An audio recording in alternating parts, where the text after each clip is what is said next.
amen, amen. Est-ce que vous vous sentez bien cet après-midi? Vous avez bien chanté. Est-ce qu'on peut acclamer fort pour le Seigneur Jésus? Amen et amen et amen. Est-ce que vous êtes là? Est-ce que vous êtes là? Merci beaucoup. Je vous salue dans le nom du Seigneur Jésus-Christ. Je salue les honorables. Je salue les hommes de Dieu ici. Amen, amen. Est-ce que vous sentez bien? Nous sommes en train de poursuivre notre voyage. Merci pour le micro. Pendant que nous sommes debout, prenons nos Bibles toujours dans le livre de Job, au premier verset. Et cette fois-ci, on ne va plus tout lire, on va prendre directement au verset 20. Amen.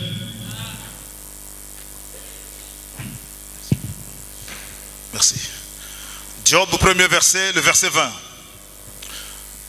Alors, Job se leva, déchira son manteau, et il se rasa la tête, puis se jeta par terre, et il se prosterna. Et il dit, je suis sorti nu du sein de ma mère, et nu je retournerai dans le sein de la terre. L'Éternel a donné, et l'Éternel a ôté, que le nom de l'Éternel soit béni.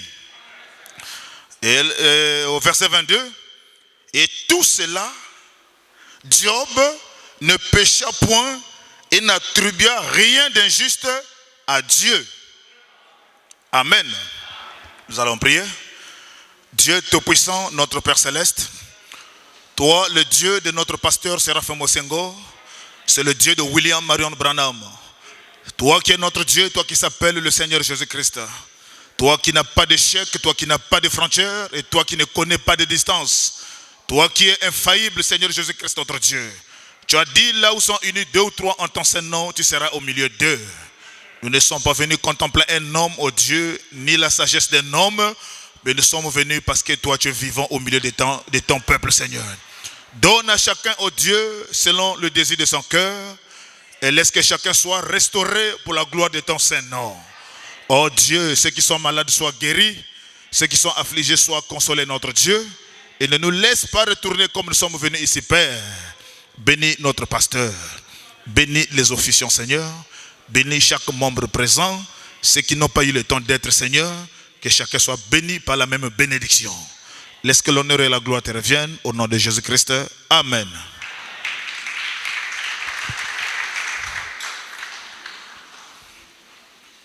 Shalom à vous encore. Nous sommes en train de poursuivre notre sujet que nous avons commencé depuis mercredi. Je l'ai intitulé « Notre Dieu restaure toujours ». Amen. Notre Dieu restaure toujours. Alors le livre de Job que nous venons de lire, Job a déchiré ses vêtements. Job est assis sur un état de cendre. Amen. Pourquoi toutes ces choses sont arrivées à Job? Parce qu'il a été visité par les 4 messagers de la mort. Le premier messager était de Sabéen, le deuxième était le feu de Dieu, le troisième était de Chaldéen et le quatrième était le vent. Et quand le vent est passé en 4e position, Job a perdu ses enfants. Il a perdu ses fils, il a perdu ses filles. Alors, à la 4e phase de ses attaques, Job déchira les vêtements. Alors Job se leva, déchira son manteau et se rasa la tête. Puis se jeta par terre.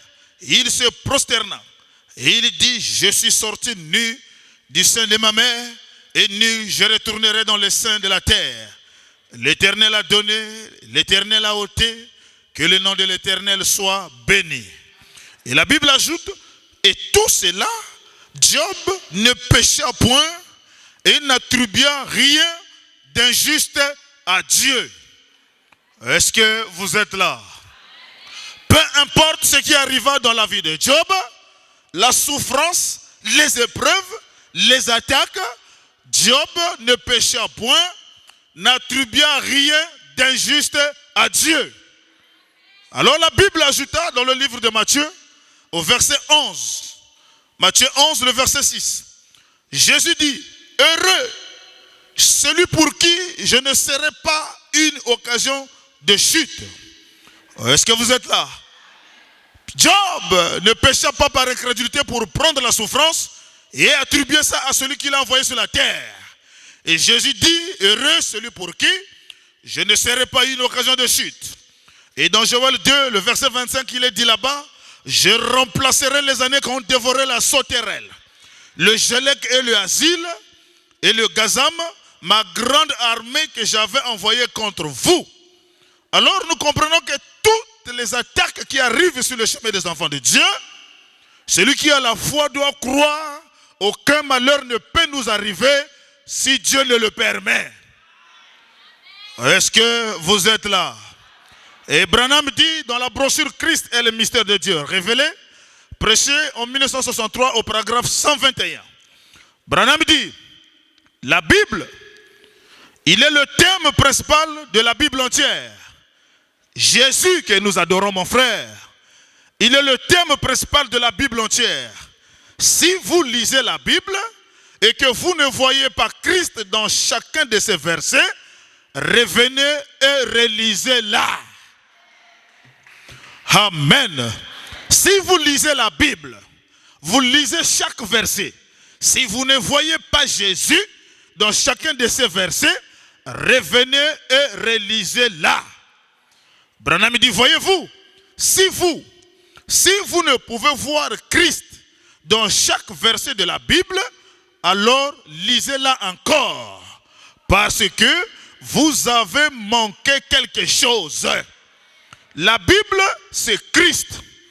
Et Christ est la parole. Et quand vous lisez, au commencement, Dieu créa la terre, créa les choses de la terre. Branham dit seulement ce paragraphe, ce chapitre, là-bas dedans, on parle déjà de Christ. Branham dit, voyez-vous, de là jusqu'à l'amène de l'Apocalypse, parle, témoigne de Jésus-Christ. Alléluia. Et Branham dit, nous sommes arrivés à un niveau où, frère, on doit seulement consoler l'épouse.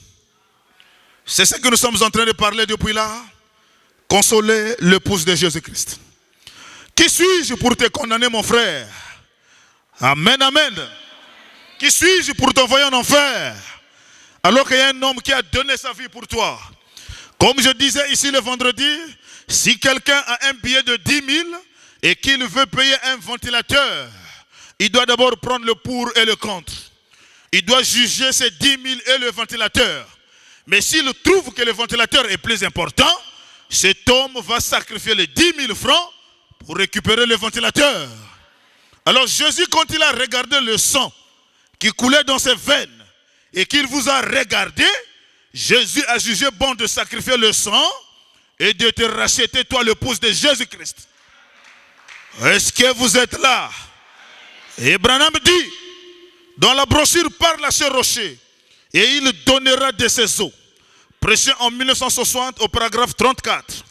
Oh, comme Dieu veut bénir son église. Ils ont vu toutes ces choses, mais ils ont toujours des pensées charnelles.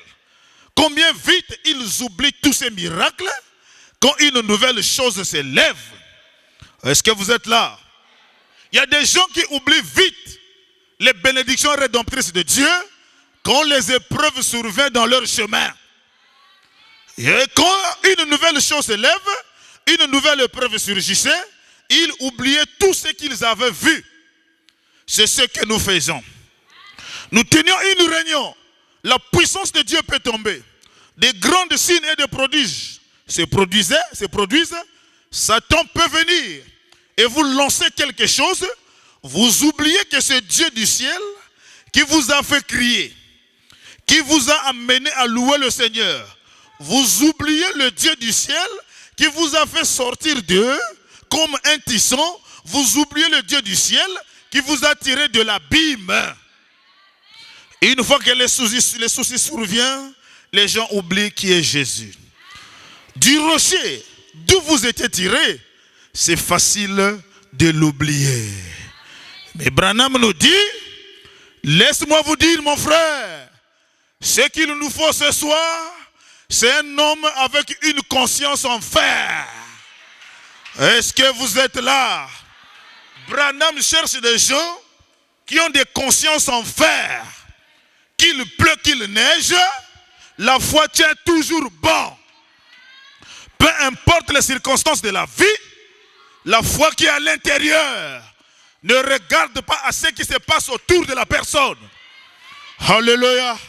Laissez-moi vous dire, mon frère, ce qu'il nous faut ce soir, c'est un homme avec une conscience en fer qui se tiendra là avec la puissance du Saint-Esprit. Peu importe les circonstances, il continue à agiter ce drapeau de la victoire. Allons vers la terre promise. Ce soir, nous avons besoin de ce genre d'église, cette église pure, cette église sanctifiée par le sang de Jésus-Christ, ointe du Saint-Esprit, ayant des miracles, ayant des prodiges et un chant de triomphe royal, alors qu'elle est en route, alors qu'elle avance. Oui, oui, oui. Tout ceci en dépit de tout comportement charnel qu'ils avaient adopté au long du désert. Jusqu'à cet endroit-là, comme la plupart des églises sont ce soir, beaucoup de pentecôtistes là, quand il y a de lourds fardeaux, les gens se mettent à crier, oh, que serions-nous arrivés, que serions-nous pas morts en Égypte? Branham dit, ne soyez pas comme ces gens-là. Quand le fardeau arrive, ils commencent à dire, oh Seigneur, mais pourquoi tu ne m'as pas laissé mourir en Égypte? Pourquoi tu m'as mené jusqu'ici? Mais Branham te dit, ce que le Saint-Esprit cherche, c'est les gens qui ont la conscience en fer. Les gens qui ne regardent pas à ce que Satan fait dans leur vie. Qu'il pleut, qu'il neige, alléluia, l'encre tient toujours bon. Je vous ai dit, frère, ne regardez pas à vos erreurs. Ce qui rend la plus souvent les gens tièdes et formalistes, c'est parce qu'ils regardent à ce qu'ils sont dans la chair. Tous les types ont été prêchés dans la Bible. Tous les types existent dans la Bible. Si tu passes des moments difficiles, identifie-toi à un type dans la Bible, tu seras consolé. Oh, est-ce que les jolis sont là ce soir? Alléluia. Peu importe les souffrances de la vie, peu importe le péché dans ma chair. Oh, est-ce que je t'ai dit, va pécher, mon frère? Jésus a dit, si quelqu'un ne comprend pas le plan de la rédemption, il n'est pas un élu de Dieu. Parce que celui qui a été élu, prédestiné par le Saint-Esprit, il reconnaît la grâce de Dieu dans sa vie. Oh, il n'est pas sauvé par ses propres efforts, mais il sait qu'il y a un homme qui l'a appelé. Et quand cet homme-là t'appelle, il ne fait pas de demi-croyants. Quand il commence une œuvre, il achève. Frère, quand tu passes par des difficultés, il y a un type qui est là dans la Bible, c'est le fils prodigue. Le fils prodigue, vous voyez ça comme un type, hein? Mais c'est une réalité. Branham dit que c'était une parabole. Mais une parabole est un mystère. Et un mystère, même si c'est révélé, il y a toujours un élément surnaturel. Je te dis, moi je suis un fils prodigue. J'étais dans la maison de mon père. Là-bas je ne m'inquiétais de rien. Là-bas j'avais tout. Il n'y avait pas de maladie dans ma chair. Il n'y avait pas de soucis dans mon esprit. Il n'y avait pas de chagrin. Mais un jour j'ai dit à papa, laisse-moi faire un long voyage. Donne-moi tout ce qu'il me faut. Donne-moi ma théophanie. Donne-moi ma richesse. Donne-moi mes bénédictions. Je dois aller goûter aux choses du monde. Alléluia. Et quand je suis arrivé dans le monde, j'ai subi un chaos total. J'ai subi un chaos total. Le diable m'a fait ça dur. Il m'a perdu le chemin de retour. Il m'a rendu froid et formaliste. Mais la seule chose que le diable n'a pas récupérée, c'est la sémence prédestinée. Alléluia. Le diable m'a roulé au sol. Il m'a mené commettre le péché. Et je vous dis ce soir, toutes ces choses que vous commettez, ce n'est pas vous qui les commettez. C'est le diable Satan en vous. Et je suis en mission pour le décourager.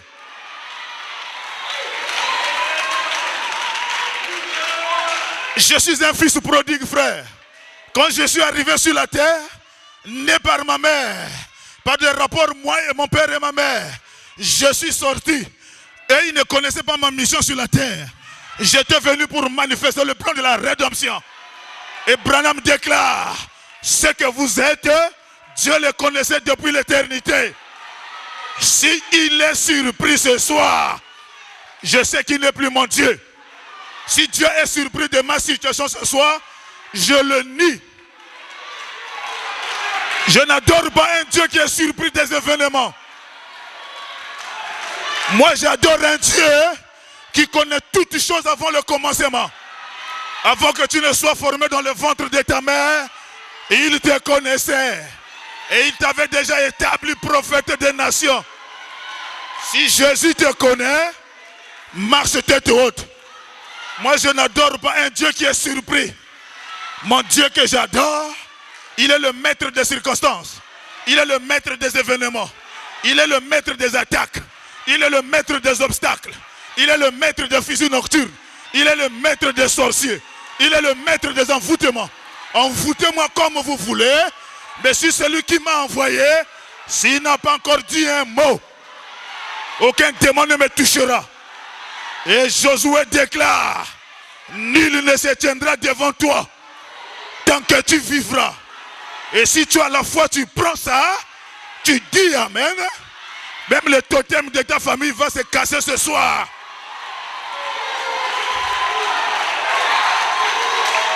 Alléluia. Frère, je suis un fils prodigue. Satan ne peut pas me lier. Quand il me dérange, je lui présente la parabole du fils prodigue. J'ai dit, j'étais dans la maison de mon père. Là-bas, il y avait du bien. Dans la pensée éternelle de Dieu, il n'y avait pas de soucis. Il n'y avait pas de chagrin. Il n'y avait pas de maladie. Mais c'est moi-même qui suis allé voir mon père. Donne-moi mes biens. Je vais goûter la terre. Je vais goûter le monde. Je suis arrivé. Frère, le passage sur la terre n'était pas facile. Mais Dieu a tout prévu. Dieu a tout préparé. Tu ne manqueras de rien sur ton chemin de retour. Et toi, Satan, tu es un général dégradé. Toi, tu travailles en vain. Tu ne connais pas le plan de la rédemption. Alléluia. Le fils prodigue commençait à manger des carouches. Commençait à travailler n'importe où. Commençait à entrer dans la maison des prostituées. Commençait à suivre les séries télévisées. Commençait à suivre les pornographies dans les téléphones. Et tout ça là, il n'était pas à l'aise. Malgré qu'il commettait toutes ces choses, il n'était pas à l'aise. Le mercredi, j'ai reçu une sœur. Mercredi, j'ai reçu une sœur. Elle était là en train de se plaindre. Non, ma vie ne marche pas. Ma vie ne marche pas. Je fais ceci, ça ne va pas. Tout ça là, tout ça. J'ai dit, sœur, ce n'est pas toi-même qui commets ces choses. Depuis que tu es arrivé dans le message, je suis témoin de ton arrivée. Et un esprit de sirène qui a été accolé dans ta chair. Ne continue pas à pleurer, mais rentre dans la chambre souterraine. Demande à Dieu par quelle voie l'esprit m'a été collé. Et une fois tu découvriras la porte, et que si tu fermes cette porte-là, l'ennemi s'enfuira. Ne criez pas. Ne gémissez pas. Quand vous gémissez, vous perdez le temps. Mais rentrez dans la chambre souterraine. Seigneur, j'ai constaté, telle chose ne marche pas. Telle situation ne marche pas. Révèle-moi par où l'ennemi est passé. Frère, Dieu va te le révéler. Et quand il te montrera la place, tu placeras une épée là-dessus. Et l'ennemi ne va plus passer. Ne pleurez pas. Ne gémissez pas. Nous sommes nés dans des familles compliquées. Chaque famille, il y a des totems. Chaque famille, il y a des sorciers. Chaque famille, il y a des esprits d'envoûtement. Mais je crois une seule chose. Si Dieu a fait que je sois né dedans, la sirène va fuir. Le serpent va fuir. Le serpent va fuir. Je te dis ce soir, je te donne l'onction de Gédéon. Il faut renverser les autels. Tu n'es pas n'importe qui.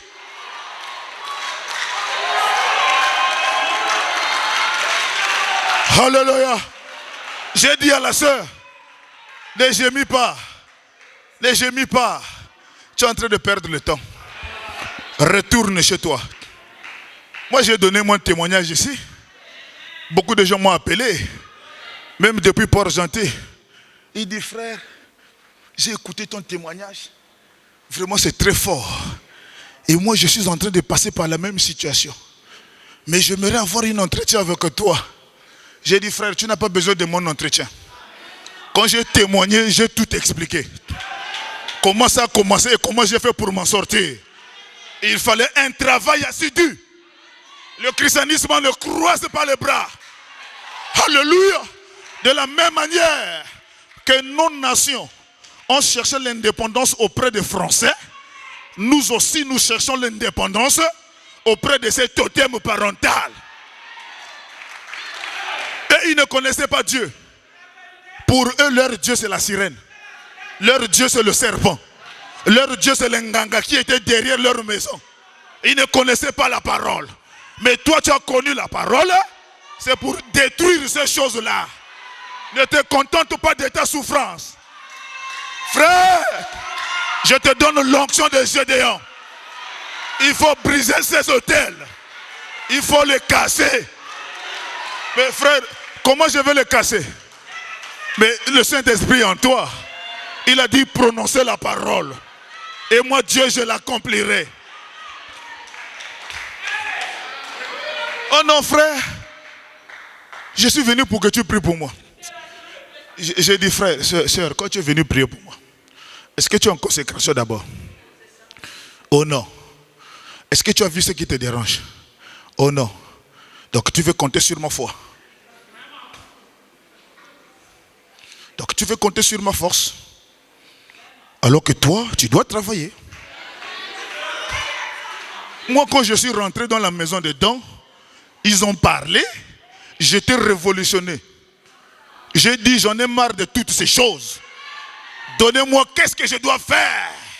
Il dit, va jeûner pendant 3 jours. Frère, ce n'était pas les amusements. 3 jours au sol. Et si c'était Dieu qui avait parlé, il m'a donné le signe. Ce n'était plus ce qu'on m'avait dit, et moi j'ai vu. Les gens en réalité, ils ne veulent pas la délivrance. Ils sont complices de leur propre totem.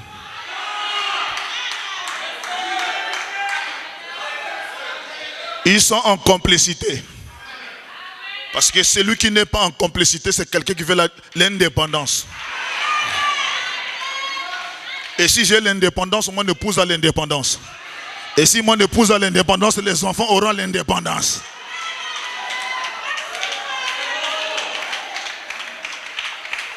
Il faut que je cherche de l'indépendance. L'indépendance du Gabon, il y a eu le sang qui est coulé. Hein? Et ce n'était pas facile pour que les Français nous donnent de l'indépendance. Dans les spirituels, c'est la même chose. Vous voulez l'indépendance? Bras croisés? Vous comptez sur la puissance des hommes de Dieu? Non, c'est toi qui mettras ce peuple en possession des promesses que j'ai juré à leur père de leur donner. Oh non, moi ma femme est têtue. C'est toi qui n'as pas encore rencontré Dieu. Frère, vous ne connaissez pas ce qu'on appelle le Saint-Esprit. Le Saint-Esprit c'est Dieu. Et Dieu c'est un ange. La Bible dit il ne dort, il ne sommeille. La Bible ajoute son œil voit. Et il dit ne touchez pas à mes oins et ne faites pas du mal à mes serviteurs. Et moi je ne comprends pas, frère. Dieu n'est pas au ciel. Il n'est pas dans la tombe. Il n'est pas dans la crèche. Mais s'il est dans ton cœur, sors-le, qu'il parle et qu'il te défende. Frère, le christianisme, un jour je prêchais, je disais, j'ai vanté beaucoup ma famille. Alors un jour l'ennemi passe par le cadeau d'anniversaire. Moi le chef, je suis là, madame est là, la personne passe directement venir remettre le cadeau d'anniversaire. J'étais encore derrière la prison. Le cadeau d'anniversaire à madame. Quand la personne est sortie, le Saint-Esprit me dit, il faut prier pour ta femme. J'ai dit, madame, à genoux là, à genoux. À genoux. Toi, Dieu Tout-Puissant, ce territoire m'appartient. Et je consacre au nom de Jésus-Christ. Dans ma prière, j'ai dit, toi, démon de la sexualité, de la séduction, je te chasse. Je ne savais pas, pendant que je suis en train de prier, elle-même la nuit a fait un songe, mais elle évitait de me la dire. Il dit, chérie, mais ça c'est Dieu qui t'a poussé de prier pour moi comme ça. La nuit, je me réveille, je dormais, j'ai eu un songe, je me baladais, et quand j'arrive quelque part, je ne sais pas, quelqu'un m'a seulement sifflé, et je me suis livré à cette personne. Et après avoir fini de commettre l'acte, je me dis, oh, mais je me retrouve où? Je me retrouve où? Paf, je sors du songe. Donc ce que tu viens de faire là, ça c'est Dieu. Frère, le Saint-Esprit est un gaillard. Et un homme dans une famille est un chef. J'ai dit est un chef. Le diable va passer par où? Tu es un homme de prière, un homme de consécration. Tu es le chef de ta femme. Je disais mercredi, l'homme quand il est marié légalement, son épouse c'est son église. Et les enfants ce sont ses brebis. Ça veut dire que toi tu deviens le pasteur de cette assemblée. Donc tu as toutes les brochures pour prêcher, encadrer ton église. Si le désordre rentre, tu prêches l'ordre de l'église. S'ils veulent les mystères, tu leur prêches le demeure futur de l'épouse. Donc tout t'appartient pour encadrer ton foyer. Mais toi, tu cherches les gens qui quittent ailleurs pour venir t'arranger les choses qui se passent dans ta famille. Ça veut dire que toi-même, tu n'as pas le ministère, tu n'as pas été enseigné et tu n'as pas été appelé à avoir un foyer.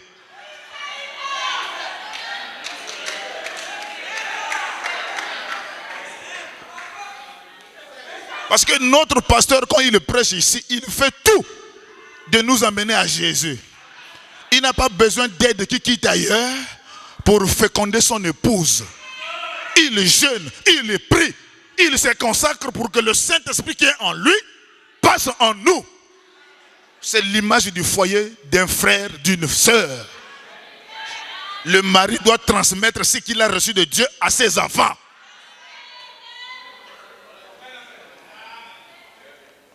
Oh, est-ce que vous êtes là?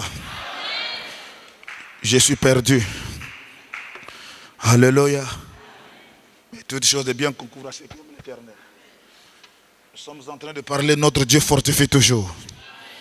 Et la semaine passée, c'était fortifie-toi et prends courage. Notre Dieu restaure toujours. Eh bien, que s'est-il passé? Dieu a appelé Moïse et Aaron dans sa présence. Il est descendu dans sa gloire. Dans la gloire de Shekinah, il les a bénis.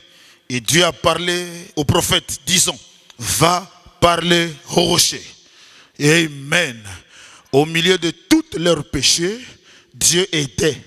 Voulez-vous, si Dieu voulait amener le jugement sur nous, il n'y aurait personne parmi nous qui ne se soit plaint. Nous méritons d'aller en enfer. Nous ne méritons pas notre guérison. Nous ne méritons pas notre salut.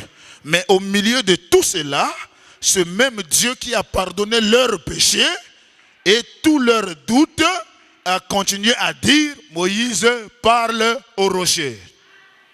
Est-ce que vous êtes là? Parle au rocher, il donnera ses eaux. Branham dit Amen, c'est vrai. Peu importe ce qui s'est passé, Moïse, peu importe ce qui s'est passé, continue à parler au rocher. Dans leur péché, continue à parler au rocher. C'est un peuple d'alliance. Je ne les abandonnerai pas. Et je ne laisserai pas dans l'Égypte. Ce qu'ils font, Moïse continue à parler au rocher. Et ils ont le haut et le bas. Moïse, cela ne te regarde pas. Toi, continue à parler au rocher. Et c'est ce que Dieu fait, même pendant que je vous prêche. Et il continue à parler pour vous au rocher. Peu importe le haut et le bas, tu es né pour un but. Le fils prodigue. Il dit, Satan, dans ma maison de mon père, je n'étais pas comme tu me regardes. Alors il a regardé Satan. Il dit, je vais te laisser aujourd'hui. Je veux retourner dans la maison de mon père. Branham dit, quand il dit, je veux retourner, c'est l'image de la repentance. Tu ne peux pas être un fils de Dieu ou une sœur en Christ. Comme on est en train de prêcher sur la prédestination de l'élection, tu n'as plus le courage d'arranger tes torts. Ça veut dire qu'il y a quelque chose qui ne marche pas bien dans ta vie.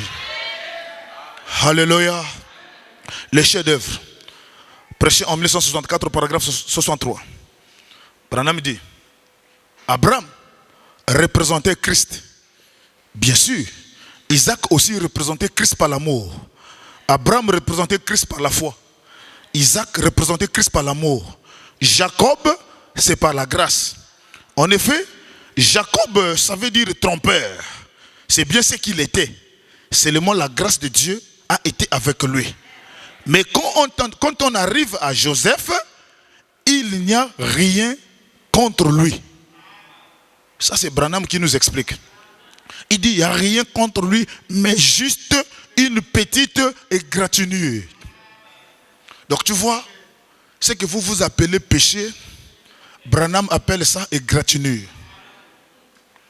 Est-ce que vous êtes là? Quelle était cette égratignure qu'on a trouvée sur le Joseph? Car le fondement doit lui aussi être posé sur un chef-d'œuvre. Quand il a dit à son père, le prophète, dit à Pharaon que les membres de ta famille sont des éleveurs de bétail. Mais ne dis pas que nous sommes des bergers. Si tu dis que nous sommes des bergers, le mot berger est une abomination chez les Égyptiens. Donc ne dis pas que nous sommes des bergers, mais dis que nous sommes des éleveurs. Donc un prophète amène un autre prophète à glisser un mensonge. Si tu dis que nous sommes des bergers, c'est une abomination, on risque de nous chasser. Mais dis que nous sommes des éleveurs. Mais Jacob, quand il arrive devant Pharaon, au lieu de répéter ce que Joseph lui avait dit, il dit, tes serviteurs sont des éleveurs, sont des bergers. Alors quand Pharaon a écouté le mot berger, il a regardé Joseph comme ça, et il n'a plus parlé. Et Branham dit, on a retrouvé une petite égratignure. Et c'était ça le chef-d'œuvre de Joseph. Donc pendant que toi tu vas regarder ça comme une erreur dans la vie de Joseph, Branham appelle ça chef-d'œuvre. C'est ce qui a rendu Joseph parfait. Et ce qui a rendu Jacob parfait, c'est son mensonge. Oh, est-ce que vous êtes là? Et Branham dit, peu importe le Saint-Esprit sur vous, Dieu laissera toujours un endroit percé. Là où il y a un trou. Comme le monument de Michael Ange, la statue a été bien faite. Sans erreur. Alléluia. Le gars qui a fabriqué était tellement inspiré, il a pris le marteau, il a frappé au genou. Et tout le monde qui venait critiquait la place qui était creuse au genou. Mais quand Branham arrive, il dit la place que vous voyez percée, c'est ça qui fait la beauté de la statue. La place que tu vois qui te condamne tous les jours, c'est cette place-là qui donne ta beauté au ciel. Tu ne peux pas croire ça, mais je te dis la vérité. C'est cette place-là qui t'amène toujours à être à genoux. C'est cette place-là qui t'amène toujours à consulter Jésus. Et Jésus est content de te voir tous les jours sur le trône de grâce, en train de dire un mot dans la prière. Seigneur, sans toi, c'est grave. Seigneur, sans toi, je ne peux rien. Ce que tu cites tous les jours dans ta prière, c'est ça le chef-d'œuvre. Et ne laisse pas l'ennemi te couper là tous les jours. Alléluia. Frère, nous ne sommes pas n'importe qui. Vous êtes nés pour un but. Est-ce que vous êtes là? Vous êtes nés pour un but. Alors Jésus a dit, malheur pour qui je serai pour lui un objet de scandale. Pourquoi être un objet de scandale? Qu'est-ce que cette écriture-là veut dire? Alléluia. Cette écriture a été donnée à Jean-Baptiste. Branham dit, Jésus en prêchant sur le béatitude, il avait oublié une béatitude. Il a prêché ces béatitudes dans le livre de Matthieu chapitre 5 au premier verset. Lisons un peu ça. Il a prêché 9 béatitudes. Matthieu 5, premier verset. Jésus dit, voyons la foule. Jésus monta sur la montagne. Et après qu'il se fut assis, ses disciples s'approchèrent de lui. Puis ayant ouvert la bouche, il les enseigna. Et dit, heureux les pauvres en esprit, le royaume des cieux est à eux. Ça, c'était des béatitudes que Jésus était en train de prêcher. Et il a prêché ça 9 béatitudes. Mais quand le messager vient, il lit les 9 béatitudes. Il y a une qui a été oubliée, mais qui a été parachutée dans Matthieu chapitre 11 au verset 6. Alléluia. Ayant ouvert la bouche, l'enseignant a dit, heureux les pauvres en esprit, car le royaume des cieux est à eux. Heureux les affligés, ils seront consolés. Heureux les débonneurs, ils hériteront la terre. Heureux ceux qui ont faim et soif de la justice, car ils seront rassasiés. Heureux les miséricordieux, car ils obtiendront miséricorde. Heureux ceux qui ont le cœur pur, car ils verront Dieu. Heureux ceux qui procurent la paix, et ils seront appelés fils de Dieu. Heureux ceux qui sont persécutés par la justice, car le royaume des cieux est à eux. Heureux serez-vous lorsqu'on vous outragera, qu'on vous persécutera et qu'on vous dira faussement de vous toutes sortes de mal à cause de moi. Réjouissez-vous et soyez dans l'allégresse, car votre récompense sera grande dans les cieux. Car c'est ainsi qu'on a persécuté les prophètes qui ont été avant vous. Jésus termine les béatitudes. Mais quand Branham vient, il continue à faire sa lecture dans Matthieu 11, verset 3. Il trouve une béatitude. Cette béatitude, c'est au verset 11. Matthieu 11, verset 6. Heureux celui pour qui je ne serai pas une occasion de chute. Branham dit, quand vous lisez ça, si vous ne faites pas attention, vous ne saurez pas que c'est une béatitude oubliée. Dans la brochure La béatitude oubliée, prêchée en 1961, soit au paragraphe 14, Branham dit, mais on retrouve cette béatitude plus loin, au chapitre 11, au verset 6. Et si vous ne faites pas attention, vous la lirez sans que vous en apercevoir. Et vous ne la saisirez pas. Cela a été inséré entre d'autres paroles, mais c'est une béatitude. Et il a dit, mais c'est une béatitude. Il a dit, heureux celui pour qui je ne serai une occasion de chute. Voyez-vous, heureux ceux qui ont le cœur pur. Heureux ceux qui procurent la paix. Branham est en train de lire Matthieu 5. Heureux. Et il glisse aussi cette béatitude. Voyez-vous, heureux celui pour qui je ne serai une occasion de chute. Oh, c'était un moment glorieux en ce jour-là. Qu'est-ce que ça voulait dire, frère Branham? La béatitude qui a été oubliée au paragraphe 89 de la même brochure. Branham dit, je crois que pour beaucoup, Jésus constitue une occasion de chute plus grande que l'on a été quiconque d'autre sur la terre. Branham dit, parmi toutes les personnes qui sont venues sur la terre, qui se sont dit prophètes, s'il y a quelqu'un qui amène plus des pierres d'achoppement dans la vie des gens, c'est Jésus. Jésus continue à choper même les enfants de Dieu. Mais Branham dit, je veux les gens qui ont la foi de fer, une conscience en fer. Je crois que pour beaucoup, Jésus constitue une occasion de chute plus grande que l'on a été quiconque sur la terre. Branham dit, ils sont trop vite scandalisés. Ils sont trop vite scandalisés. Jésus, dans cette béatitude, a placé ailleurs, l'a glissé là-bas, afin que nous puissions le saisir ce soir. Eh bien, il a dit, heureux celui pour qui je ne suis pas une occasion de chute. Branham explique ce que ça veut dire.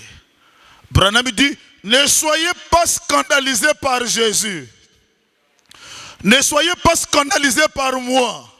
Il dit, peu importe ce qui se passe, je suis. Branham dit, est-ce que vous êtes là? Est-ce que vous êtes en train de suivre? Il dit, heureux celui pour qui je ne suis pas une occasion de chute. Ne soyez pas scandalisés par moi. Moi mis pour Jésus. Ne scandalisez pas par Jésus. Peu importe ce qui se passe, je suis. Branham dit, tout marche bien. Ne soyez pas scandalisés par Jésus. Peu importe ce qui se passe, tout marche exactement comme prévu. Qu'il y ait l'obscurité, qu'il y ait les ténèbres, ne soyez pas scandalisés pour Jésus. Peu importe ce qui se passe, tout marche exactement comme prévu. Branham dit, allez tout simplement de l'avant et croyez cela. C'est tout. Tout va très bien. Tout va très bien. Peu importe ce que les gens peuvent dire dans ta famille, dis-leur tout va bien.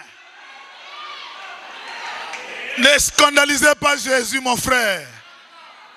Oh non, 20 ans, je ne me marie pas. 40 ans, je ne me marie pas. Branham dit dans le 3e exode, au paragraphe 49, 40 ans chez Dieu, c'est 1 minute et 30 secondes. Donc pendant que tu dis 40 ans sans se marier, Branham prend tes 40 ans, il met ça dans la chronologie de Dieu, et il dit c'est juste 1 minute et 30 secondes. Alléluia. Allez tout simplement de l'avant. Tout simplement de l'avant. Croyez cela. C'est tout. Tout va bien. Tout va bien. Allez tout simplement de l'avant et croyez cela. Croyez cela.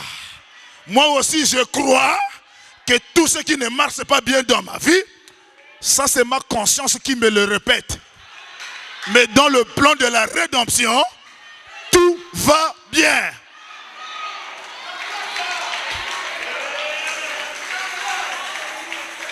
Ça c'est ma conscience qui me prêche. Mais dans la pensée éternelle, tout va bien. Pourquoi cette béatitude a été introduite? Branham dit la béatitude a été introduite par le comportement de Jean-Baptiste.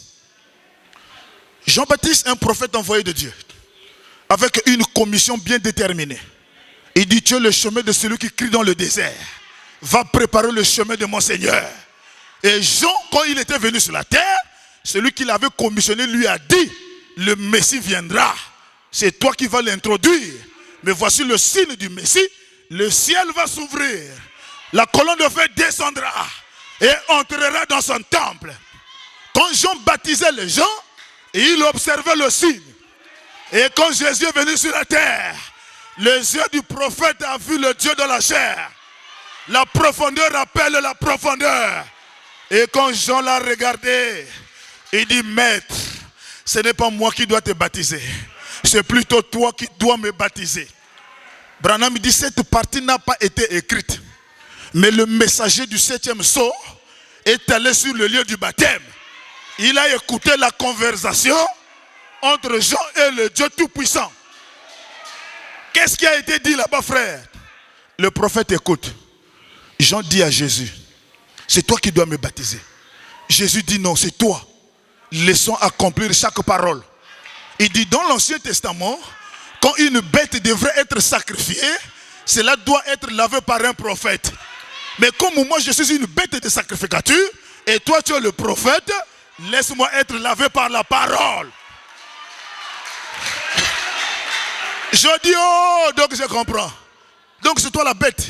C'est toi l'agneau qui ôte le péché du monde. Et moi je dois te laver. Voilà pourquoi Jean a lavé la bête. Et quand Jean lave la bête, la colonne de feu est descendue.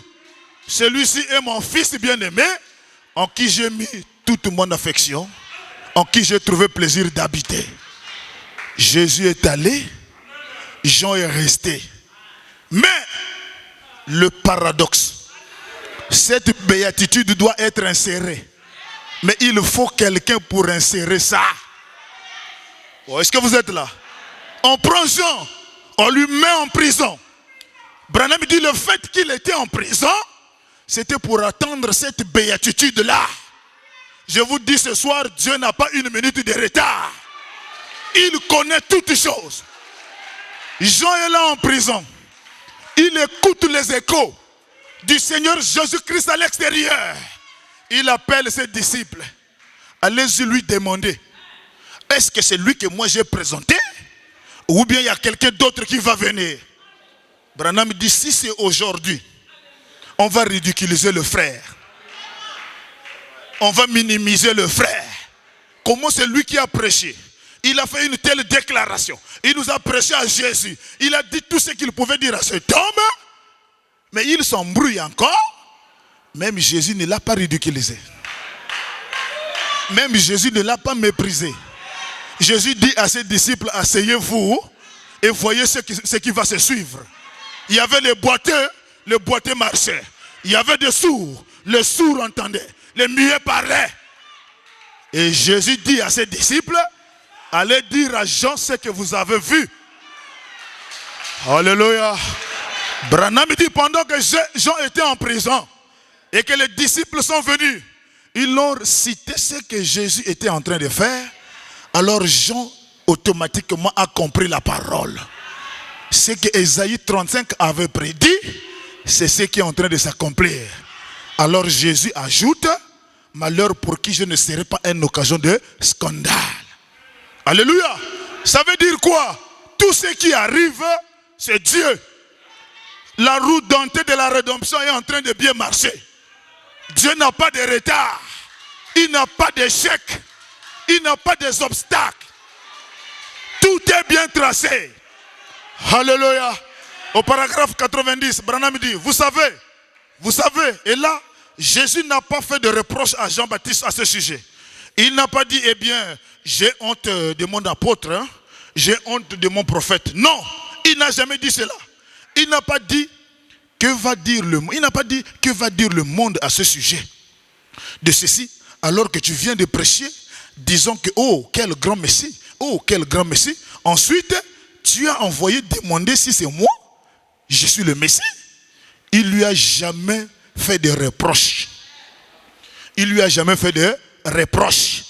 Mais Jésus a fait le tout de son mieux pour que Jean se retrouve dans Ésaïe 35 au verset 3. Est-ce que vous êtes là? Maintenant, Branham dit ceci. Qu'il ne soit pas pour vous une occasion de chute. Jésus ne soit pas pour toi ce soir une occasion de chute. Ce qu'il a promis s'accomplira. Ce que vous avez vu dans vos visions, dans vos songes, Jésus te dit, ça s'accomplira. Ne mettez pas le doute sur la parole. Si tu as déjà témoigné que l'année-ci, je serai guéri, restez ferme à ça. Ne venez pas changer ça demain. Dieu ne faillit pas dans cette déclaration. Alléluia. Qu'il ne soit pas pour vous une occasion de chute. Jésus dit au paragraphe 100, qu'il ne soit pas pour vous une occasion de chute. Il est juste à l'heure. Il est juste à l'heure. Et Branham dit, Jean, sors de cette prison. Mais moi ici, je ne suis pas en face de Jean. Je suis en face de quelqu'un qui commence à mettre le doute sur les promesses infaillibles. Et je te dis ce soir, sors de cette prison. C'est Satan qui veut te mettre dans cette prison, que ta situation est finie. Mais moi je te dis ce soir, ta situation n'est pas finie. Alléluia. Ne soit pas pour vous une occasion de chute. Il est juste à l'heure. Plein évangile, sortez de cette prison.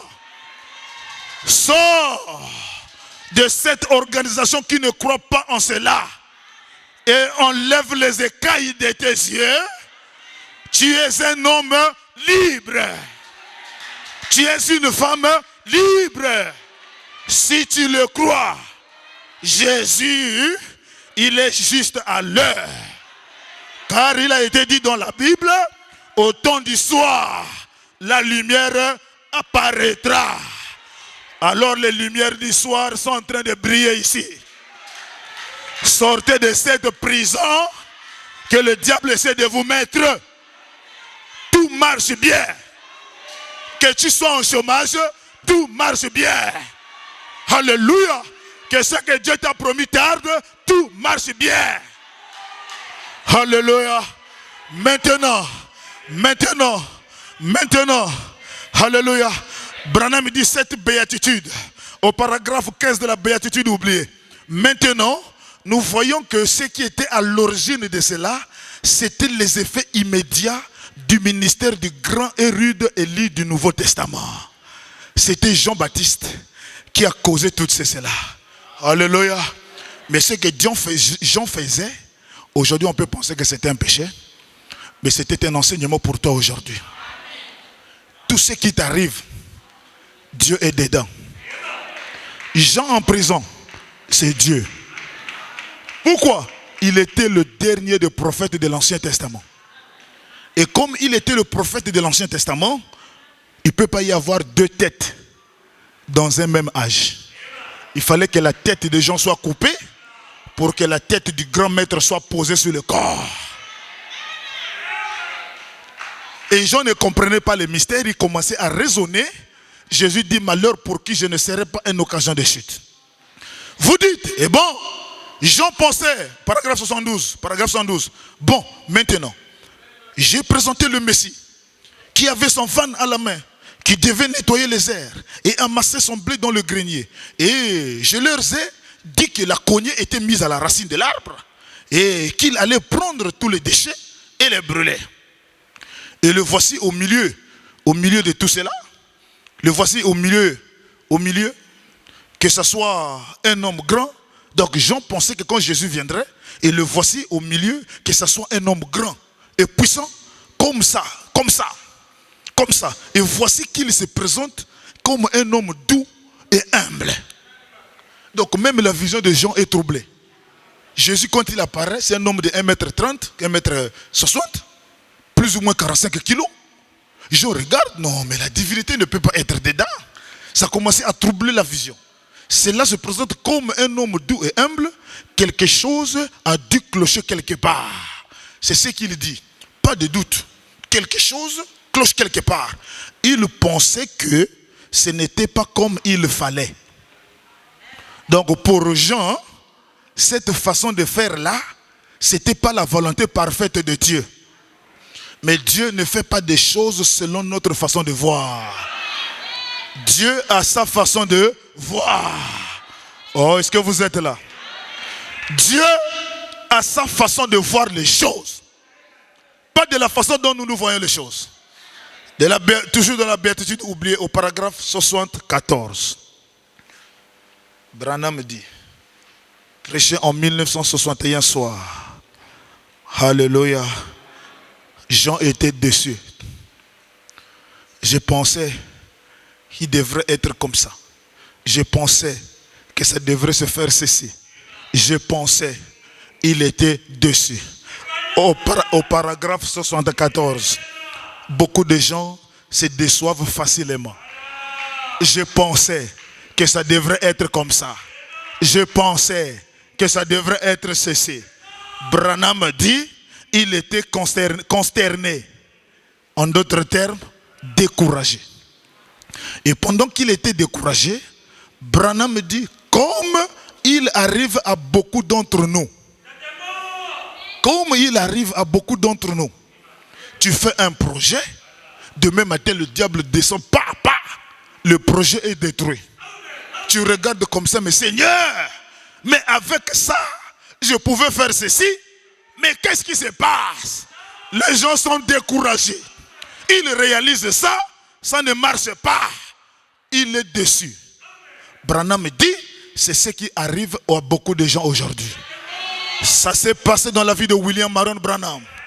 Et il quitte lors d'un voyage missionnaire. Il arrive à un carrefour, tellement concentré dans la prédication qu'il avait faite, il a pris la droite. Quand il prend la droite, jusqu'à des milliers de kilomètres, il se rend compte qu'il s'est trompé de route. Il dit, oh Dieu, comment tu peux me laisser gaspiller mon carburant alors tu pouvais me faire signe? Branham dit, tout marche bien. Jésus dit, tout marche bien. À la même distance que tu t'es trompé de route, si tu parcourais la même distance dans la même voie, tu faisais l'accident à l'instant T. Branham dit, oh, je te remercie mon Dieu. Donc pendant que tu penses que tout marche mal, pour Dieu, tout va bien. Alléluia.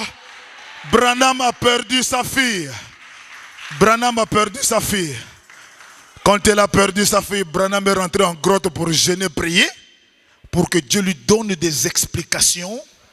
Comment tu peux récupérer ma fille sans m'avertir? Dieu descend, Branham, tu es qui pour que je te demande la permission?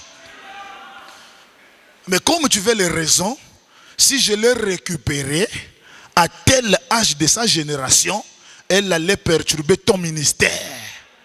Donc pour que ton ministère ne devienne pas une occasion de chute, je l'ai retiré.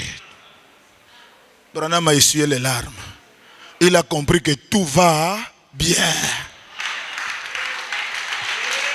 Tout marche bien. Tout marche bien. Il n'y a rien de contraire dans ta vie. Que les gens vous haïssent ou pas, Dieu est dedans.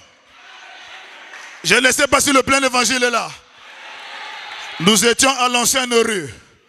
Il y a eu des coups d'état qui ont voulu se faire là-bas. Alléluia. Ils ont voulu prendre notre précieux Papa Tinga, lui insérer dans ce coup d'état. Oh, est-ce que vous êtes là? Papa Tinga dit, répétez-moi ça devant le pasteur. Et quand ils sont arrivés devant le pasteur, ils sont devenus des milliers. Alléluia. Nous avons été chassés à l'ancienne rue comme des brebis, comme des moutons. On avait pleuré. Mais dans le plan de la rédemption, tout marchait bien. Tout marchait bien. Alléluia. C'est Dieu qui a voulu que nous ayons notre propre territoire, notre propre patrie. Mais comment est-ce que Dieu devrait faire? Il est le maître des circonstances. Il est le maître des situations. Il est le maître de tout ce qui t'arrive. Oh, est-ce que vous êtes là? Il fut consterné. Comme il arrive à beaucoup d'entre nous, lorsque nous voyons des choses arriver, pas exactement telles que nous le pensions, nous sommes consternés.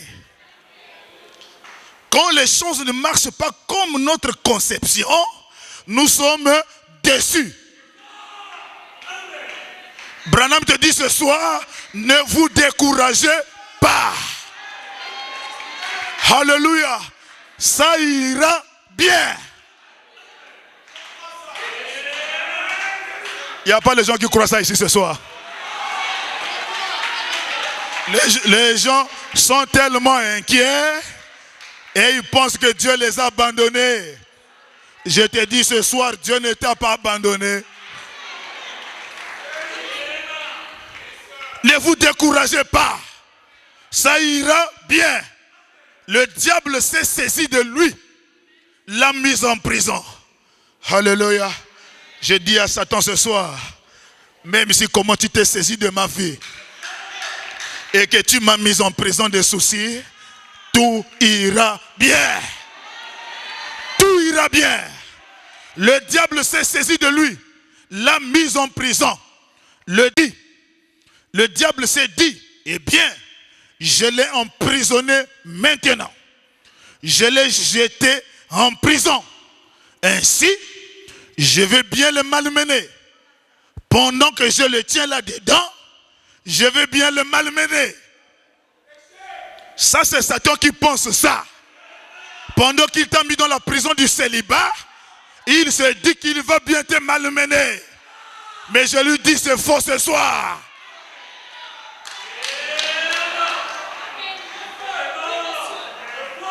Alléluia. Satan dit il va le malmener ce soir. Qu'il donne le retard à tes économies. Satan est en train de dire qu'il est en train de te malmener.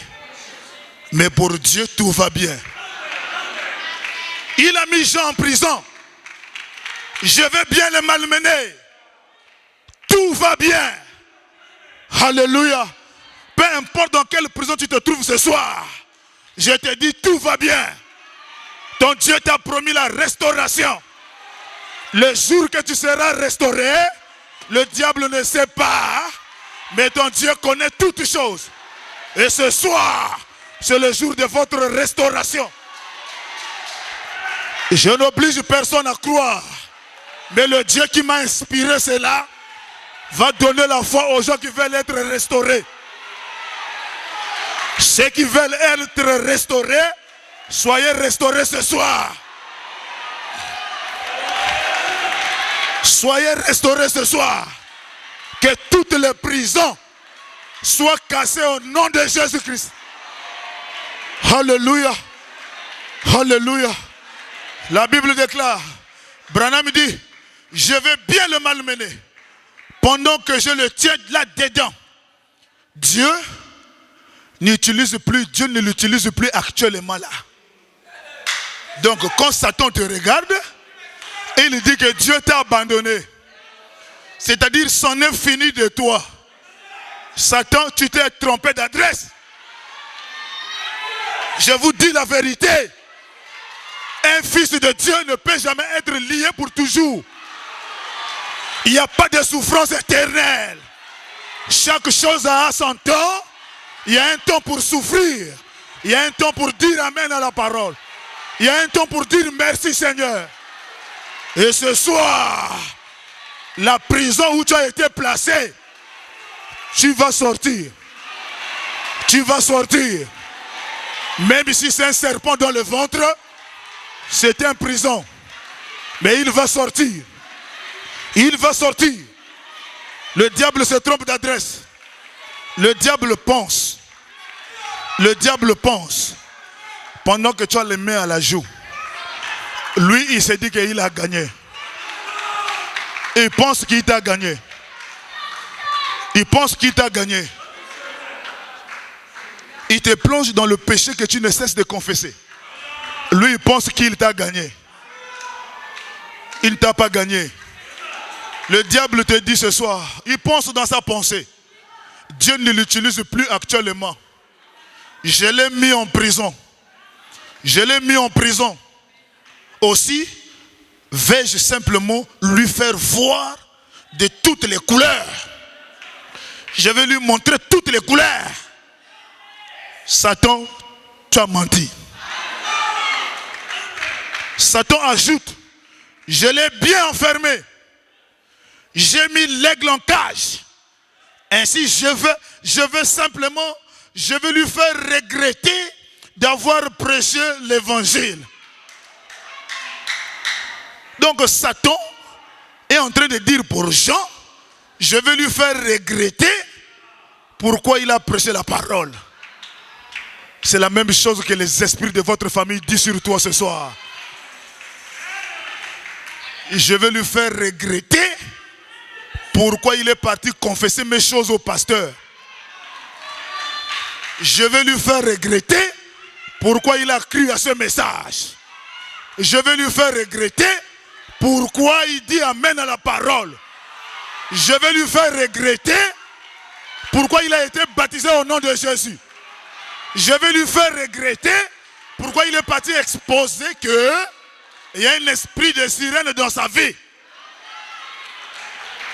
Je vais lui faire regretter. Alléluia. Satan, tu te trompes ce soir. C'est ainsi qu'il fait à beaucoup. Branham dit, il y a beaucoup d'hommes. Il y a beaucoup d'hommes bons dans cette même condition aujourd'hui. C'est tout à fait exact. Nous pensons que ça ne marche pas comme il faut, alors que tout marche bien. Tout va très bien. Tout va très bien. Tout va très bien. Alors si tout va très bien, toi démon de sirène, écoute la parole ce soir. Sors au nom de Jésus-Christ. Libère-les. Tout va bien. Toi esprit de la prostitution, sors. Tout va bien. Démon de chômage, libère les enfants de Dieu. Tout va bien. Au nom de Jésus-Christ. Alléluia. Alléluia. Tout va bien. Tout va bien. Ce démon qui s'est caché dans ta vie, tout va bien. Esprit du célibat, tout va bien. Esprit de manque des enfants, tout va bien. J'aurai les enfants. Je vais sortir de cette prison. Toi, esprit de serpent dans le ventre, je te maudis au nom de Jésus. Esprit de blocage de bénédiction, je te maudis au nom de Jésus. Tout va bien. Soutenez la soeur là-bas. Alléluia. S'il y a un démon qui est caché dans sa chair, je le maudis au nom de Jésus. Que cela sort au nom de Jésus-Christ.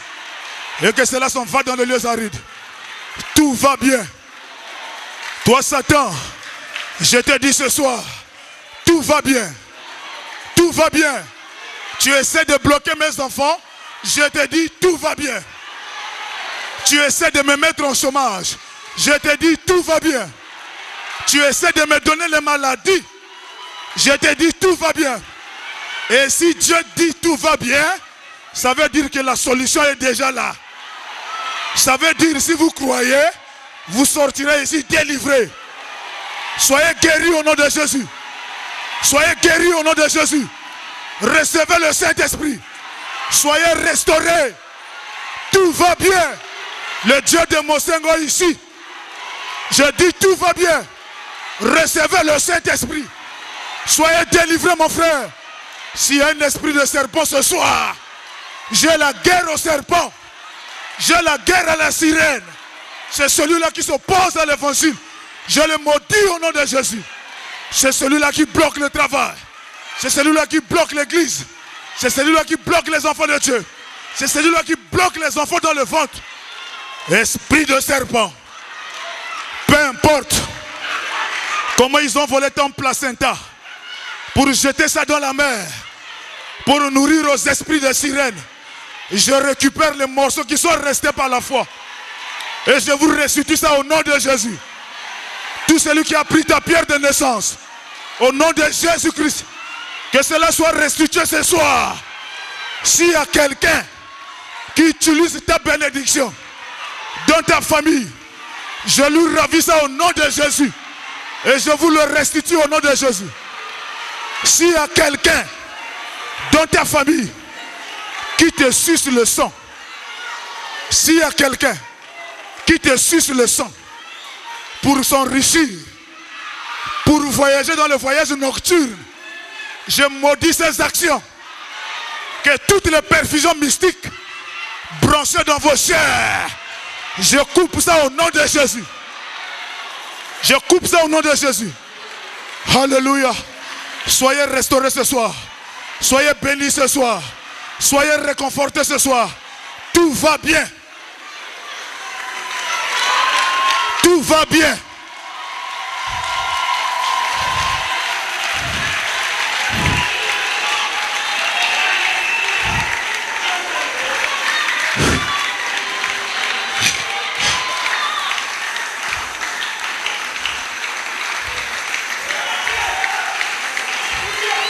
Tout va bien, mon frère. Tout va bien, mon frère. Tout va bien, ma soeur. Ne regarde plus aux symptômes. Tout va bien. Tout va bien. Les symptômes viendront. Mais il faut dire tout va bien. Alléluia. Et Branham ajoute. Les symptômes viendront, ma soeur. Mais il faut dire tout va bien. Branham dit au paragraphe 77. Prêchant 1961 de la béatitude oubliée. Branham dit, et elle avait un petit bébé. Ça, c'est une dame qui pensait avoir la foi.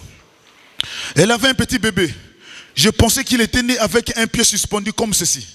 Donc un autre pied touche la terre, l'autre pied ne touche pas la terre. Comme ceci. Et il pouvait poser son pied par terre. Et elle a tout simplement dit, si seulement je pouvais voir frère Branham imposer ses mains sur ce bébé, ce pied descendra au sol.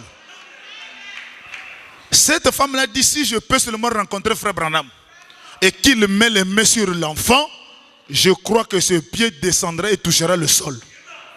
Et bon, elle avait apporté ses souliers pour qu'il les porte une fois à la maison. Et tout. Oui, monsieur. Alors, j'étais en train de prier au tabernacle. Et plutôt prier, en train de prêcher. Et puis quand j'ai terminé, j'ai essayé de me préparer pour aller à une autre réunion. Ou plutôt à Bloomington, dans l'Illinois. Et pendant que j'étais là au paragraphe 119, nous faisons de lavage des pieds. Et mon fils m'a rejoint. Il m'a dit, papa, il y a là des gens qui viennent de Zion. Et il a dit, il s'attendait à ce qu'il y ait la réunion et qu'il y ait la prière pour les malades ce soir. Il a dit, ils ont un petit bébé. Et cette femme croit que si jamais tu priais pour ce bébé, sa petite jambe descendra au sol. Et il est infirme d'une jambe. Branham dit, j'ai dit, amenez-le ici. Alléluia. J'ai dit, oh, quelle assurance bénie. Amenez-le ici. Frère, les gens qui croient Branham c'est Dieu, ils ont tapé à côté. Mais nous croyons que l'ange qui travaillait avec Branham, c'est celui-là qui guérit les malades. C'est celui-là qui donne le courage aux prédicateurs. Il dit, amenez-le ici. Et la belle petite maman, elle s'est approchée. Elle a dit, c'est mon enfant, frère Branham. Nous croyons, moi, mon mari et moi, si vous imposez vos mains à cet enfant, sa jambe redressera et ça ira très bien. Branham dit, Branham était surpris. Quelle foi? Il dit, madame, me demandez-vous de voir une vision de la part du Seigneur? Elle a répondu, non monsieur. Imposez-lui simplement les mains. Je n'ai pas besoin que vous ayez la vision. Imposez-lui simplement les mains. Et je crois que l'enfant sera guéri. Et Branham ajoute, l'imposition des mains c'est pour les juifs. Mais nous, on s'étend de la fin, prononce la parole et la chose va s'accomplir. Oh, soyez guéris au nom de Jésus-Christ. Alléluia. Mais demandez-vous d'avoir une vision de la part du Seigneur? Elle a répondu, non monsieur. Non monsieur. Imposez-lui simplement les mains. J'ai dit, très bien, je vais le faire. Je lui ai imposé les mains. J'ai prié pour lui. Et je suis rentré dans une autre pièce. Le lendemain, j'étais au bureau. Alors que j'étais assis là, à répondre aux appels et à remplir quelques tâches là au bureau, une voiture est arrivée. Et la jeune dame en est sortie. Elle et son mari. Et elle s'avança là. Alléluia. Elle s'avança là. Elle dit, frère Branham, elle a dit, quelque chose n'a pas marché. Quelque chose n'a pas. Le pied est toujours court. Alors que tu as prononcé la parole. Branham dit, mais il y a quel rapport entre la parole prononcée et le pied qui est encore court? Branham dit, le problème c'est pas moi, mais c'est toi. Parce que tu me disais, si j'imposais les mains, le pied va repousser. Mais pourquoi le pied demeure? C'est toi. C'est toi. C'est toi. Alléluia. Branham dit, il n'y a pas de rapport entre le pied qui est court et les promesses de Dieu. Les promesses de Dieu sont infaillibles. Quand Dieu promet, il promet. S'il t'a dit ce soir, tu sortiras de ta prison, toi tu dis amen. Tu crois à la chose. Peu importe les symptômes, il faut dire à Satan, tout va bien. Le plan de la rédemption marche toujours bien. Alléluia. Tout va bien. J'ai dit, oh, que voulez-vous dire? Branham dit, quelque chose n'a pas marché. Elle a dit, quelque chose n'a pas marché. Branham dit, j'ai dit, oh, mais que voulez-vous dire? Eh bien, dit-elle, mais la jambe du bébé n'est pas encore descendue. La jambe du bébé n'est pas encore descendue. J'ai dit, mais quel rapport y a-t-il avec la chose? Quel rapport y a-t-il avec la chose? Elle a répondu, bien, bon, Branham, je croyais, frère Branham, je croyais que si jamais vous imposiez les mains à mon enfant, Dieu le guérirait. Elle a dit, je croyais cela. Je croyais cela. Elle a dit, mais quelque chose n'a pas marché. Mais quelque chose n'a pas marché quelque part. Elle a dit maintenant, Branham, pourriez-vous peut-être mieux d'avoir une vision pour cela? Le témoignage a changé. Branham, comme Marc 16 n'a pas passé, pasteur, ne peux pas tu m'envoyer dans la maison des dents? Pasteur, mais tu as prié, mais la chose demeure. Il faut convoquer la maison des dents pour que les gens qui voient les visions puissent voir là où j'ai failli. Feriez peut-être mieux d'avoir une vision pour cela. Branham dit, j'ai dit, non, non, il n'y a rien qui cloche. Il n'y a rien qui cloche. Que le pied soit court, qu'il y ait vision ou pas, comme j'ai déjà prié, il n'y a rien qui cloche. Tout va bien. Je te dis ce soir, tout va bien. Il n'y a rien qui cloche. Tout va bien. Alléluia. Il n'y a pas de vision à te donner. Il n'y a rien qui cloche. L'unique chose qui cloche, c'est vous. C'est vous. Voyez-vous? J'ai dit, croyez simplement cela. Croyez simplement cela. Elle a dit, elle cherche encore un poteau d'attache. Elle dit, la seule chose que je vais te demander, frère Branham, miséricorde, hein, frère Branham, croyez-vous que c'est la volonté de Dieu que mon enfant soit infirme? Parce que je ne comprends pas. Tu as mis la main, mais le pied est toujours court. Je te demande la vision, tu dis il n'y a pas de vision à cela. Donc tu veux me dire quoi, Branham? Donc le pied de l'enfant sera toujours infirme? J'ai répondu, je ne crois pas que ce soit la volonté de Dieu. Donc moi je ne crois pas que ta souffrance là vient de la part de Dieu. Je ne crois pas que le blocage que tu traverses là, ça vient de la part de Dieu. C'est l'ennemi qui fait ça. Mais comme tu as eu la foi de sortir du cage, la chose va s'accomplir. Branham dit, je ne crois pas que ce soit la volonté de Dieu. Alors quand elle a dit ça, elle a dit, c'est tout ce que je voulais entendre. Donc ma souffrance, ce n'est pas la volonté de Dieu. Qu'on ait prié et que la chose demeure, ce n'est pas la volonté de Dieu. Tout ira bien. Et Branham ajoute au paragraphe 80, elle s'en est allée. Quelques jours plus tard, je dis quelques jours plus tard, en cette année de triomphe, les choses vont changer. Est-ce qu'il y a des gens qui croient ça ce soir? En cette année de triomphe, beaucoup de choses vont changer.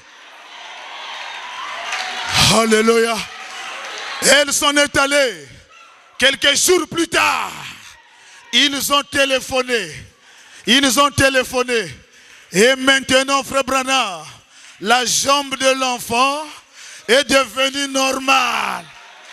La jambe de l'enfant est devenue normale.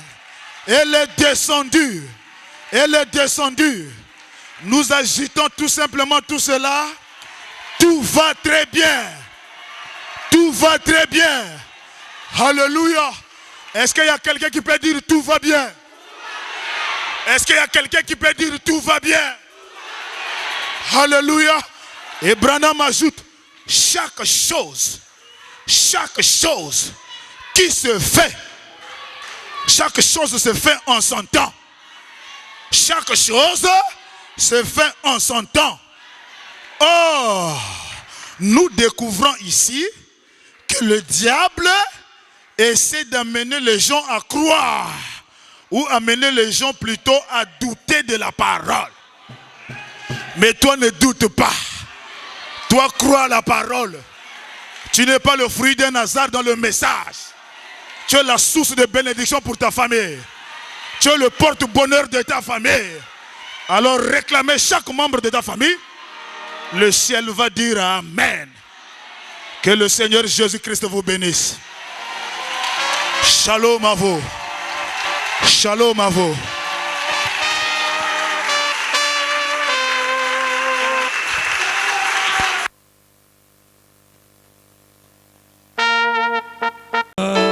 Petite époux, repose-toi. Tout va bien, tout va bien, tout va bien, tout va bien, oh tout va bien. J'ai entendu le message à l'aube et tout va bien. Oh, alléluia. Il y a une place de repos derrière le rideau. Oui, repose-toi, petit époux, repose-toi. Et tout va bien, tout va bien, oh, tout va bien, tout va bien, tout va bien. J'ai entendu le message à l'eau et tout va bien. Oh, il y a une place ce soir. Oh, il y a une place de repos derrière le rideau. Oui, repose-toi, petit époux, repose-toi. Oh, tout va bien, tout va bien, tout va bien, tout va bien. J'ai entendu message à l'eau et tout va bien. Il y a une place de repos derrière le rideau. Oui, repose-toi, petit époux, repose-toi. Il y a la joie.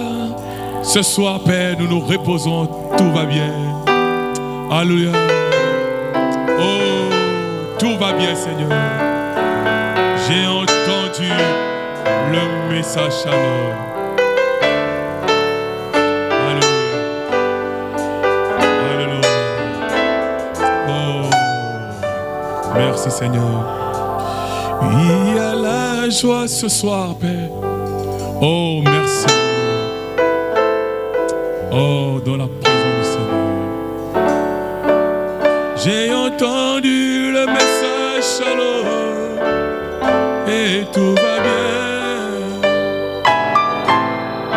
Il y a une place de repos derrière le rideau.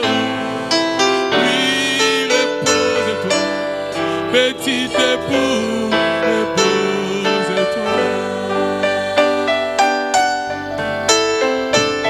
Je t'aime, je t'aime, je t'aime, mon Seigneur. Prions le Seigneur, car tu prends soin de moi.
touchant sa grâce.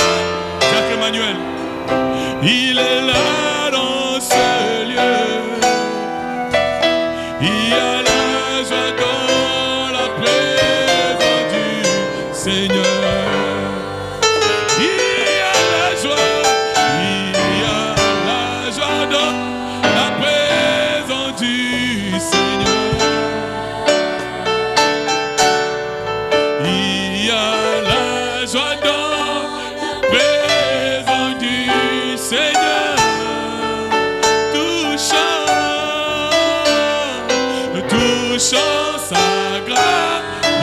Ce soir, il est là dans ce lieu. Il y a la joie dans la présence du Seigneur. Dieu Tout-Puissant, que tes enfants formulent à ton endroit, Seigneur Jésus, mais qui n'arrivent pas à trouver, au Dieu Tout-Puissant, la solution, Seigneur. Mais ce soir, Père, tu es passé dans la bouche de ton serviteur, Seigneur, pour nous encourager, au Dieu Tout-Puissant, pour nous montrer, Seigneur Jésus, que dans le plan de Dieu, tout va bien, Seigneur. Que tout va bien, Seigneur Jésus, parce que, au Dieu Tout-Puissant, la parole de Dieu reste la vérité, Seigneur.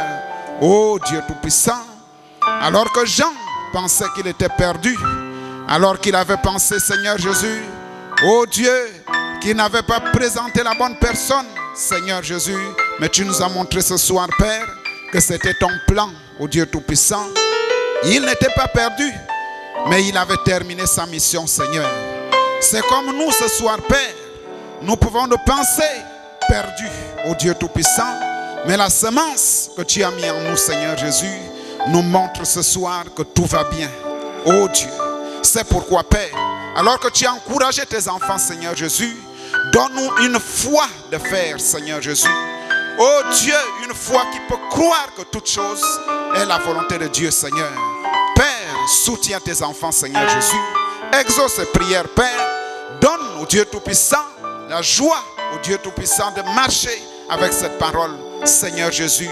Tu es rentré dans la bouche de ton serviteur et tu nous as encouragés, au Dieu Tout-Puissant, à marcher avec la foi, Seigneur. Bénis ton serviteur qui a parlé. Oh Dieu, donne-lui encore d'inspiration, Seigneur Jésus, pour que tes enfants, Dieu Tout-Puissant, puissent trouver, Seigneur Jésus, la consolation dans la parole que tu nous donnes, oh Dieu Tout-Puissant. Tu as dit qu'il n'y a pas de hasard, Père. Si tu l'as encore, oh Dieu Tout-Puissant, mandaté ce soir pour parler à l'église, c'est que tu connaissais, Seigneur Jésus, que chacun de nous ici, oh Dieu Tout-Puissant, est concerné. Et tu nous as donné, Père éternel, ce soir la consolation que tout va bien, Seigneur. C'est pourquoi, Père, nous ne pouvons que t'acclamer, Seigneur Jésus. Nous ne pouvons que te glorifier, Père. Oh Dieu, parce que ton nom est élevé, Seigneur Jésus. Oh Dieu Tout-Puissant, souviens-toi de notre pasteur, là où il se trouve. Souviens-toi aussi, Seigneur Jésus, de sa famille. Père, n'oublie pas, Seigneur Jésus, de le bénir, de le fortifier, Seigneur Jésus. Oh Dieu, pour qu'il nous revienne ici en bonne santé, Père. N'oublie pas la réunion de dimanche, Seigneur. Souviens-toi des dîmes et des offrandes. Souviens-toi, Dieu Tout-Puissant, des instruments que nous allons emprunter pour arriver dans nos maisons, Seigneur Jésus. Nous nous abandonnons une fois de plus en tes mains, sans oublier, Père, de nous donner encore cette foi ferme au Dieu Tout-Puissant et cette assurance que tout va bien quand c'est toi, Seigneur Jésus, quand c'est ta volonté. Nous nous abandonnons à toi. Au nom du Seigneur Jésus-Christ, nous avons ainsi prié. Amen.